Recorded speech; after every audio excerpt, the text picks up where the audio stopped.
नाज़रीन, अवामी न्यूज़ में ख़बरनि जो सिलसिलो जारी है। इन वक्त असीं तव्हांखे खानपुर महर खां ख़बर ॾींदा हलूं त खानगढ़ तालुके जो टाउन कमेटी जी बचत थींदड़ बजट मां शहर में तरक़ियाती कम जी शुरूआत कराईंदड़ असिस्टेंट कमिश्नर खानगढ़ अदील अहमद सहो खे बदिली कयो वियो, जंहिं शहर में मायूसी छाइजी वई है।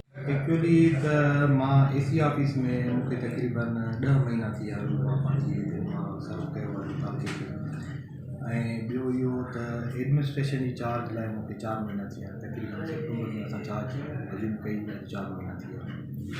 पोइ हिते जॾहिं असांखे चार्ज मिली हुई एसी ऑफिस में खानगढ़ में, त उते जॾहिं नवां आयासीं हिते कोई बि न ईंदो हुयो, छो जो हिते तक़रीबन हे जेको तालुको हलियो आहे उहो एडिशनल चार्ज ते हलियो आहे। एडिशनल चार्ज मिलंदी हुई घोटकी वारे खे। पोइ घोटकी में उते एतिरो हेक्टिक रूटीन आहे, एतिरो कमु आहे त हिते जस्ट हिकिड़ो ॾींहुं एसी साहब ॾींदो या कॾहिं हिकिड़ो ॾींहुं में हफ़्ते में न ॾींदो। पोइ हे तालुको ईअं आहे। पोइ जॾहिं मां हिते आयुमि त मां प्रॉपर 5 ॾींहं मां हिते वियां पियो, त पोइ माण्हू जा मसइला घणनि जा हल कयासीं, घणनि जा प्रोसेस में हुआ।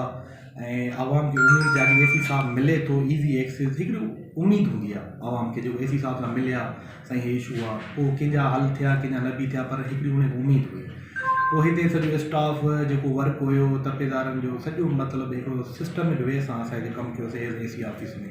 वरी जीअं ई मूंखे चार्ज मिली एडमिनिस्ट्रेशन जी टाउन कमेटी खानगढ़ में, पोइ सभ खां पहिरियां मां हिननि ग़रीबनि जा मां पैसा वधाया। डेली वेजिस जा हिते 10-10 हज़ार मिलंदा, मां 2-2 3 हज़ार वधाए मां मुंहिंजी पघार वधाई। ॿियो हुयो त हिन जे ग्रेजुएटी जा पैसा हुआ रिटायरमेंट जा, उहे हिननि खे न मिलिया या रुकिजी विया कुझु महीननि खां। मां बि उन्हनि जो हर मंथ हर रिटायरमेंट खे उन्हनि खे 50-50 हज़ार मां ॾेई करे उन्हनि जी मां पघारियूं वधायूं।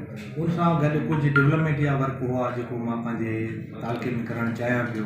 मिसलन पब्लिक लाइब्रेरी हुई, पार्क जो कमु हुयो, पार्क खां अलावा स्ट्रीट लाइटियूं हुयूं, ऐं कुझु घंटा घर, कुझु ब्यूटिफिकेशन जो कमु बि हो, सफ़ाई जो कमु बि हो, सैनिटेशन जो बि कमु हुयो।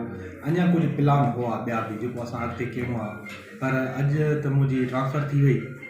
बाक़ी इहो आहे त तक़रीबन घणो कुझु असां हिन तालुके खे ॾिनी आहे, ऐं हिननि माण्हुनि जी सपोर्ट बि हुई, मोहबत बि हुई खानगढ़ तालुके वारनि जी। उन जे करे असां मतिलबु जेको बि असां टारगेट हर को पंहिंजे तालुके में हर को ख़ुशि थींदो त डेवलपमेंट जा कमु थियनि था। जेके बि शहर जे बारे में कुझु सुठो सोचींदा हूंदा उहो हर कंहिंखे ख़ुशी थींदी त एसी साहब हिते कमु कराए पियो। मूंखे लॻे थो त कोई बि सिविल सोसाइटी वारो हुजे, कोई बि एजुकेटेड कॾहिं न चाहींदो त हिते कमु न थिए। इवन कंहिंजा पर्सनल इंट्रस्ट हुजनि, पर दिलि में चवंदो हिते कमु डेवलपमेंट जा थियनि। पोइ मां तक़रीबन जेके बि मां कमु शुरू कराया 70 खां 80% उहे तक़रीबन कंप्लीट थियण वारा, बाक़ी 20% कमु रहनि पिया। तो इंशाल्लाह मूंखे उमेदु आहे त पोयां जेको बि एसी ईंदो, कोई जेको बि ऑफिसर ईंदो हिन खे कंटिन्यू करणु इंशाल्लाह इहो जेको ख़्वाबु आहे असांजे तालुके जी आवाम। मज़ीद खबरों और तफसीलात के लिए विजिट करें हमारी वेबसाइट www.awamiNewsHD.com।